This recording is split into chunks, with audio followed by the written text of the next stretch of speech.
In the past, men and women were imprisoned and sold as commodities, a time when freedom was a luxury enjoyed only by a few. People without freedom, if they were lucky, would end up as servants in the house of noble families. Others had to do the hard work in plantations or work in mines and quarries, but some were forced to take up arms to defend their lives. These brave fighters were known as gladiators. The gladiators were slaves. The vast majority were warriors captured on the battlefields. These warriors were proud men with a strong character. This made many difficult to control. They were a risk to the families who bought them. But not all of them were trained warriors. There were also various kinds of criminals, and these even included indebted people who failed to pay what they owed. Many slave buyers avoided this sort of problem.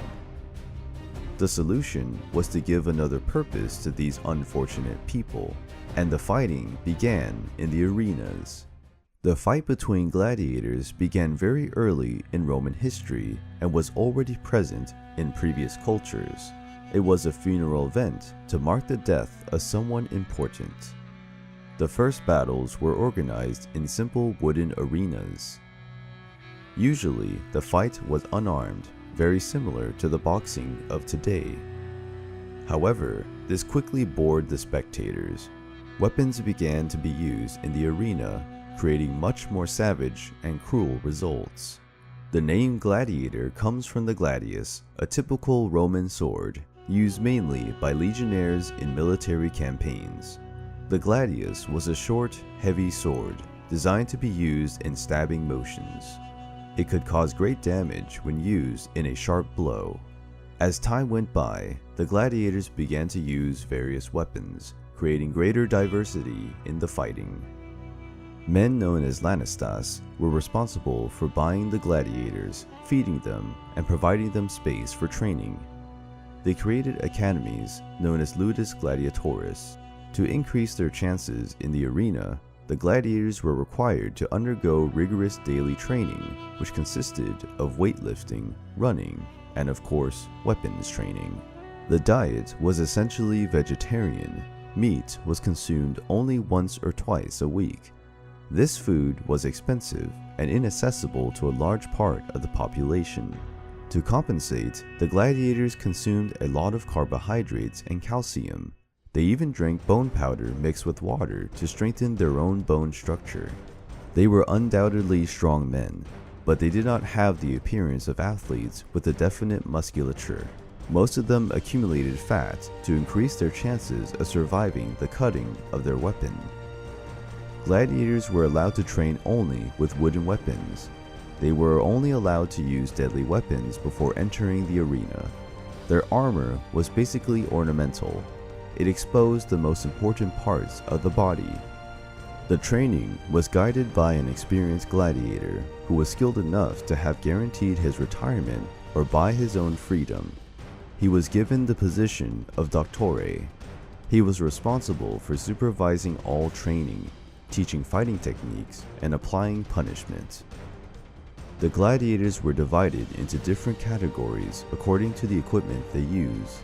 Among them was the murmillo, which used a large fish-shaped helmet similar. As a weapon, he used a short sword and a regular shield. There was also the retiarius, which used a fishing net accompanied by a trident. The net was used to try to trap the weapon or helmet of the opposing gladiator. The trident, in turn, was responsible for the mortal blow. The thrax was a curved sword with an exuberant helmet, with feathers and horsehair. The provocateurs often used spears, and their specialty was fighting against animals. These categories also determined the types of combat for which gladiator would be fit. The fights were organized for the gladiators to fight in duels, battles between opposing groups, or each for himself. There were few rules during the fights. The duel between high-level gladiators was accompanied by 1 or 2 judges in the arena. The fights rarely lasted more than 10 or 15 minutes, and the gladiators were instructed to perform well, even if it cost them their lives.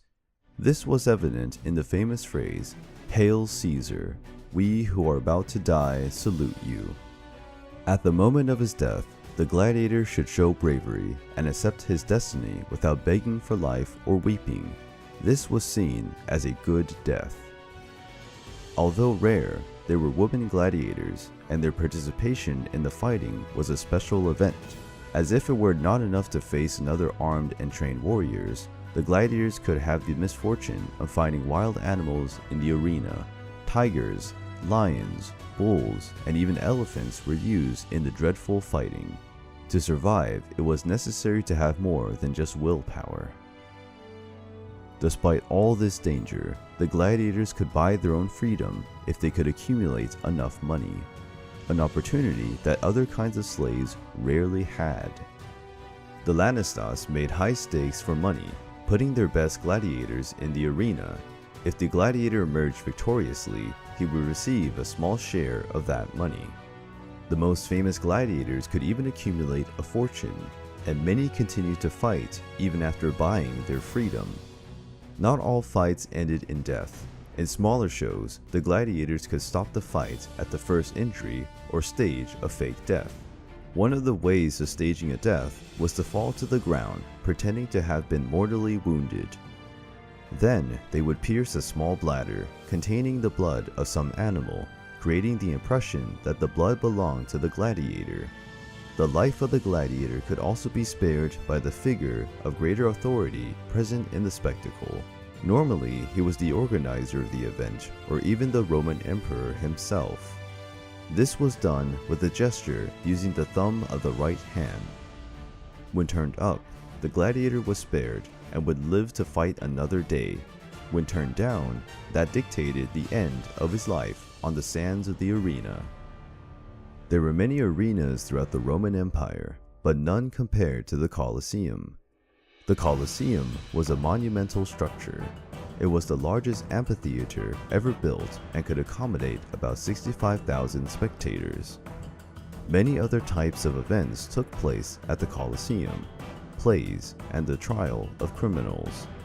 But the gladiators were the main attraction, an event eagerly awaited by the entire Roman population. It was something very similar to today's great sports championships. Tickets were sold many days in advance. They became more expensive as the day of the fights approached.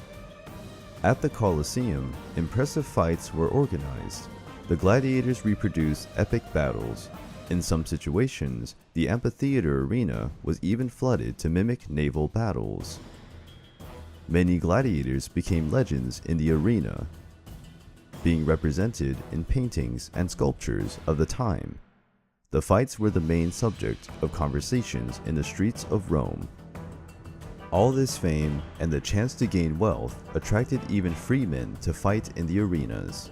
Among these men, even a Roman emperor was carried away by the ambition to feel on his skin what it was like to be a gladiator. His name was Commodus. Despite his apparent courage, Commodus did not fight fairly. He faced only wounded animals or forced his opponent gladiator to use a wooden sword. All this popularity led many nobles in Rome to organize exhibitions and fights in order to gain fame and even divert the attention of the population from conflicts in city politics. Obviously, many gladiators were not happy to spend the rest of their lives fighting to satisfy the ambitions of rich men and the bloodthirst of the Roman population. One of these gladiators was Spartacus. In 73 BC, Spartacus, along with 70 of his training companions, managed to escape from the training center where he was prisoner. He then attacked other academies, freeing many gladiators and other slaves, forming an army of about 40,000 rebels. The rebellion ended when Spartacus's army was defeated by the Roman legions. But this episode caused a deep wound in Roman pride, and the gladiators started to be seen with reluctant respect. Gladiator fighting continued for many centuries.